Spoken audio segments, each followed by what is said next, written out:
بسم اللہ الرحمن الرحیم الحمد للہ رب العالمین والصلاة والسلام علی رسولہ محمد وعلی آلہ وصحبہ اجمعین اما بعد قال اللہ تعالی واتقوا یوما ترجعون فیہ الی اللہ ثم توفی کل نفس ما کسبت وہم لا یظلمون۔ اردو ہندی سمجھنے والے تمام بھائیوں سے مخلصانہ گزارش ہے کہ وہ 2-4 منٹ کے لیے تشریف رکھیں۔ ابھی شیخ محترم کا جو خطبہ ہوا ہے اس خطبے کا مختصر خلاصہ اردو زبان میں آپ کے سامنے پیش کیا جائے گا انشاءاللہ۔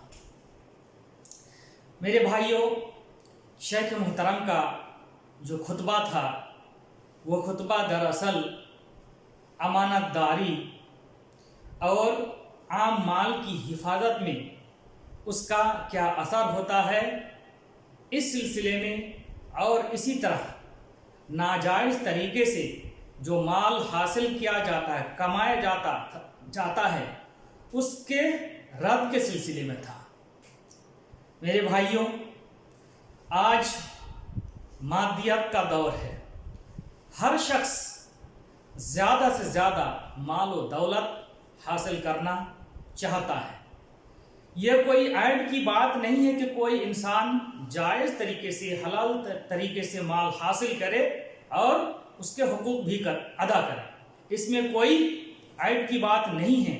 لیکن عیب کی بات یہ ہے، اور بہت بڑا مسئلہ بھی ہے، وہ یہ کہ آج بہت سارے لوگ ایسے پائے جاتے ہیں سماج و معاشرہ میں کہ وہ مال و دولت کی حرص میں اس طرح مغلوب ہو گئے ہیں کہ مال و دولت حاصل کرنے کے لیے ہر جائز ناجائز طریقے کو اختیار کر لیتے ہیں۔ ناجائز طریقے سے مال حاصل کرنے میں، کمانے میں ان کو تھوڑا سا بھی تردد نہیں ہوتا ہے۔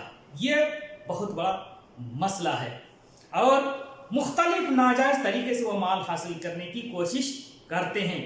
مثال کے طور پر رشوت خوری، چوری، لوٹ، سود خوری، اسی طرح جو قریبی رشتہ دار کے مالی حقوق مال میں عائد ہوتے ہیں ان کو ان مالی حقوق سے محروم کر دینا، گبن کرنا۔ اسی طرح اگر حکومت کی طرف سے مال میں ٹیکس عائد ہوتا ہے تو اس ٹیکس کو ادا نہیں کرتا ہے، بلکہ اس کی ادائیگی سے بچنے کے لیے طرح طرح کے ہیلے اور بہانے اختیار کرتے ہیں۔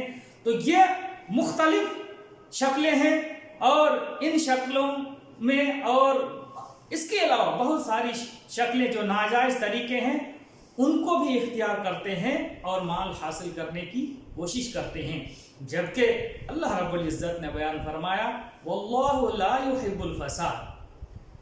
اللہ رب العزت کسی طرح کا فساد کو پسند نہیں کرتا ہے۔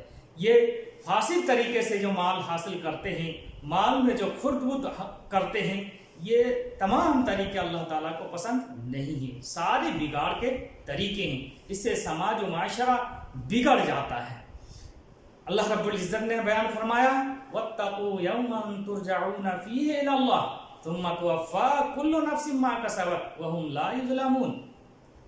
اس دن سے ڈرو جس دن تم اللہ رب العزت کے پاس لوٹائے جاؤ گے، پھر ہر شخص کو اس کے اعمال کا پورا پورا بدلہ دیا جائے گا اور ان پر ظلم نہیں کیا جائے گا۔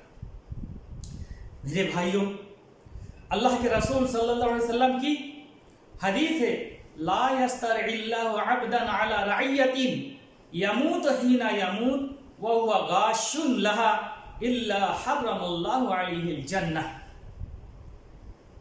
کہ اللہ رب العزت اگر کسی کو کسی رعیت کا مالک اور ذمہ دار بناتا ہے اور وہ مرتے دم تک اس رعیت کے ساتھ دھوکہ کرتا رہتا ہے تو ایسے شخص پر اللہ رب العزت جنت کو حرام کر دیتا ہے۔